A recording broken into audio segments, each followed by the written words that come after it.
Hey, it's Les from the TV Dudes. Our latest episode has a special treat for you, an exclusive interview with the incredible Melissa Bernstein, renowned producer behind hit shows like Breaking Bad, Better Call Saul, and *Halt and Catch Fire*. Recorded live at the ATX Television Festival Season 13, Melissa shares behind-the-scenes insights, her journey in the industry, and what it's like to work on some of the most iconic series of our time. It's a great chat, and I hope you enjoy.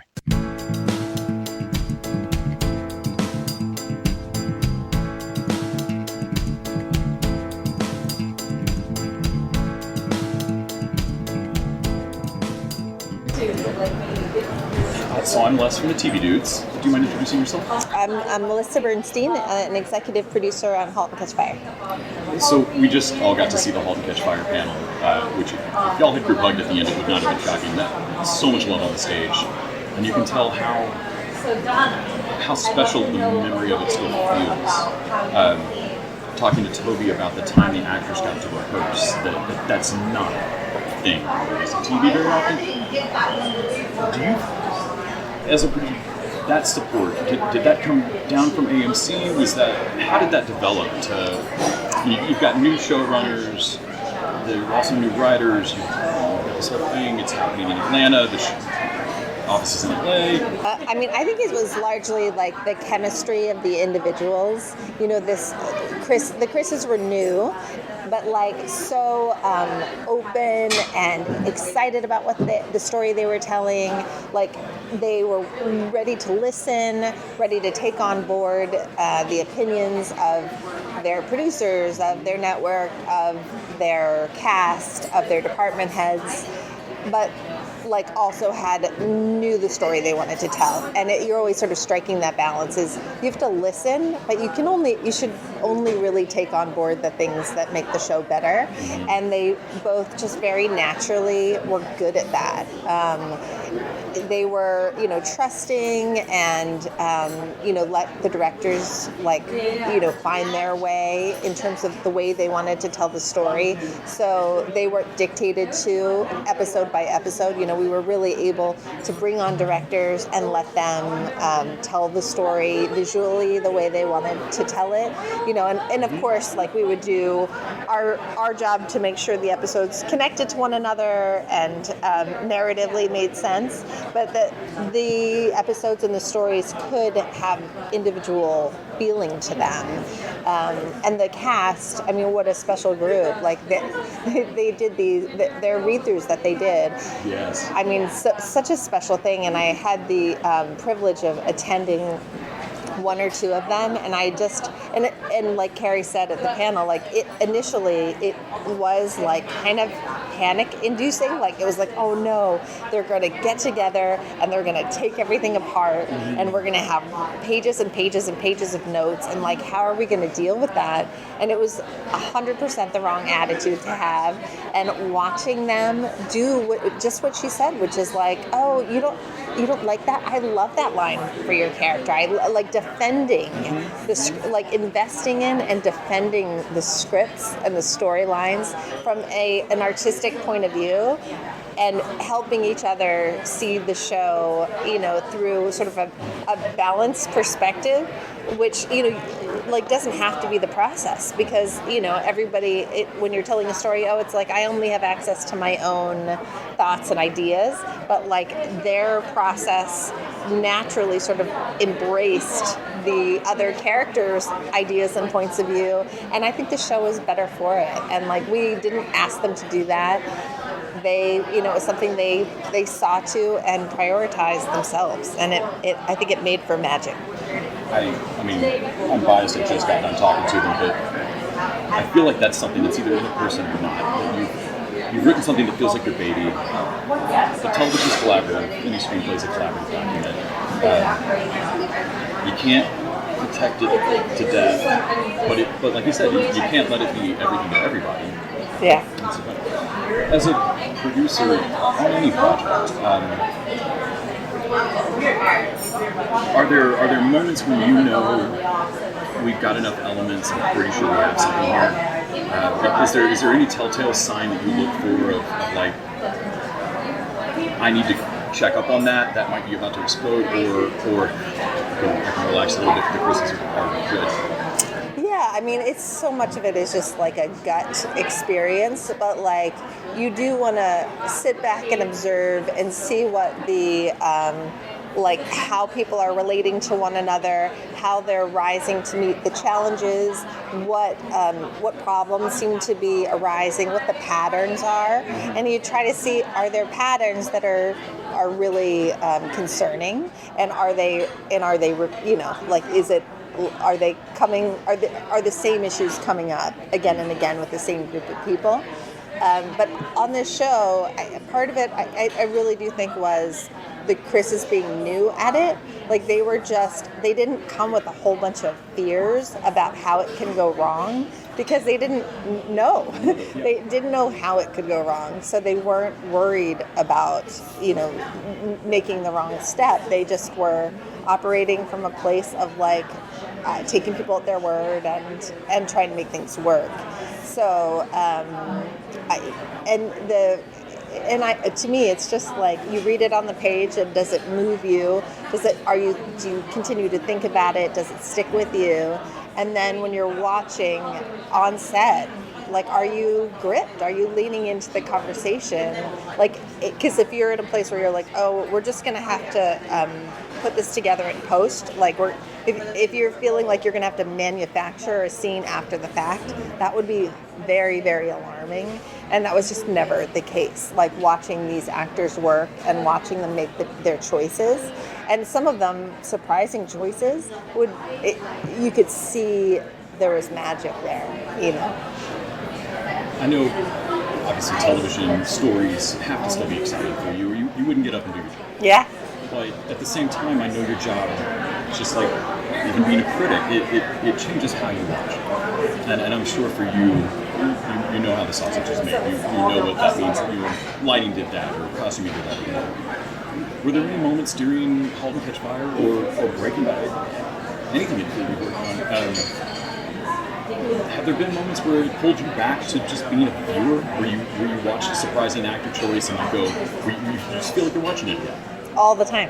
I mean, it's why I do it. It's why I love it. Like, that happens all the time. When you're and you just feel like, oh my God, I'm so lucky. I get to watch this scene take place in real time. Like, I'm getting a front row seat at a theater performance between some of the best actors in the world, who are experimenting and taking chances and like trusting in each other, trusting in their directors, trusting in their writers, and like leaning into the incredible art or costumes, and seeing that happen, like, and really seeing it happen live. I mean, there's nothing. It's such a privilege. Like I don't think I'll ever get over that. And if I do, I'm probably in the wrong job at that point. Yeah, I've only gotten to be on a few sets, and it's always just feels like the magic factory. It can be impossible to tell if you're making something good or bad, because it always feels good. Generally, as long as nobody's yelling at each other, like, set just feels like you're making magic. But it can. I feel like you always have to be like, you're going to see the same thing playing out 100 times from one direction and then the other direction, and then you're going to feel like you've already seen it from that direction, and that you're going around in a circle. I feel like it's all about like managing it. Whenever anybody comes to set, not you, you're inside the circle, but like any visitors, you have to like really manage expectations about what you're going to see, and how many times you're going to see it. Do you feel like there is any one thing that you make sure to do for your projects to help them go well? That's a great question. I think trying to create safe spaces for crew members and cast members to be able to express their concerns. Like, I think, and to feel like nobody's going to lose their job, nobody's going to think you're a complainer. Like, we need to, as we march through this process together, it needs to be safe, and because a safe environment is going to yield better creative results. So I think really trying to think the processes through with that in mind too. If it feels like, oh, this is going to be a really vulnerable situation for somebody, like if it's a love scene, like how do we support that? Like, how do and a lot of, or does this scene require rehearsal? Does this scene require a closed set? Does this scene require tech research? Does this require a consultant? Like, how can we give the actors or the department heads confidence to do their best work? I mean, it's 2024. It feels like so much of the world has changed in the last 5-10 years. And tech weirdness with AI and so many just, I don't know what now. Has that changed or impacted your job at the core of it? Are you still doing the same I support stories being made? Or do you feel like your day-to-day job has changed? Not yet. I feel like my day-to-day job is the same. I think there are things, though. I mean, I'm seeing it creep in. Like there are things that can be accomplished in post that you're all of a sudden like, wow.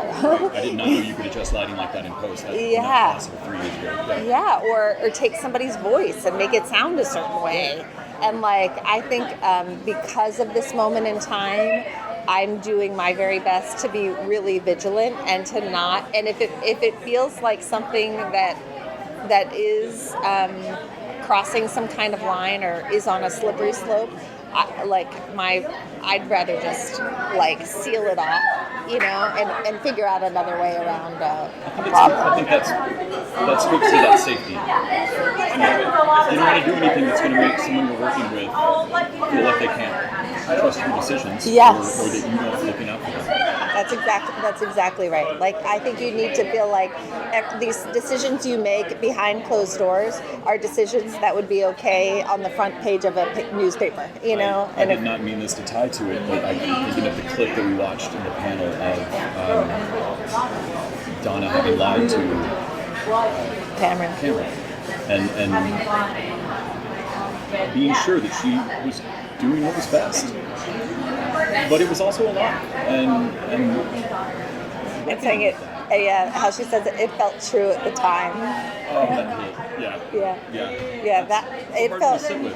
Yeah, and I think that's what makes the show really great is that the two perspectives, like it never felt binary. It felt like, there wasn't right and wrong. There were human beings making decisions upon decisions upon decisions, and that creates complexity. And being able to look at that complexity and unpack that complexity. And that was kind of what the show was about. That's kind of insane minutia, but like, it seems worthy of our contemplation. No, it's a show about messy people in an industry where things make sense. I plug this into this and it does that. And life makes sense. And then everything else is just organic and messy and shows putting holes in walls. I am old enough that we bought a bad car for a high school pep rally and destroyed it. Like I've paid $1 to swing a sledgehammer on a car. I don't think they do that anymore. But I also grew up near Dallas. Did you really? Oh, so wow. There was definitely moments in the show of like, wow, that doesn't exist anymore. Like, I know that place doesn't exist anymore. How does it look like this? Yeah.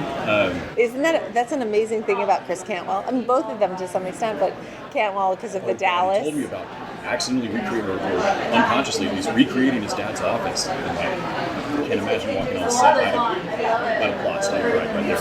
And he's like, those are young men that are just old souls. Like, their well runs so deep that you feel like they're not like, I don't know, there's a tie to the past for them that feels so substantial and like eyes that I want to look at the world through. And, their eyes, it's a point of view that I admire, and I think again, what makes the show so great.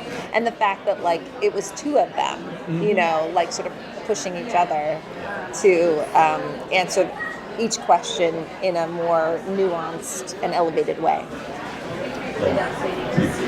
You helped make a show that has some of the best arcs I've ever seen, some of the real moments, coincided with my life at the right time. Wow. I lost a close friend during season 4, and then I watched Sorry. Gordon, and like, it was a story I needed. Thank you. Yeah, thank you.